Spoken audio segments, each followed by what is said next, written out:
वफाकी वज़ीर मनसूबबंदी कहते हैं कि पाकिस्तान इस वक्त मौशी बहाली की राह पर गामजन है। न्यूज़ कॉन्फ्रेंस में एहसन इकबाल ने कहा कि 2018 में मईशत को तब्दीली का धचका लगा। PTI ने तरक्की करती मईशत तबाह कर डाली।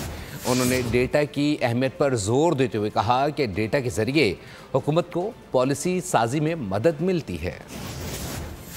के अमल की तरफ गामजन है और जो अभी पहला क्वार्टर आया है उसमें भी GDP का रेशियो आपने देखा है कि 3.71% है। उड़ान पाकिस्तान के एजेंडे के ज़रिए अगले 5 सालों में पाकिस्तान के समाजी और मुआशी इशारियों में कौम की मदद से तब्दीली लाएंगे। किसी पाकिस्तान के दुश्मन को मौका ना दे कि वो हमारे सफ़र में रखना डालें।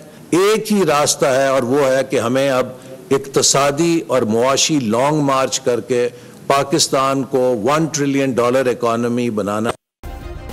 सब्सक्राइब करें और बेल दबाएं ताकि कोई खबर रह न जाए।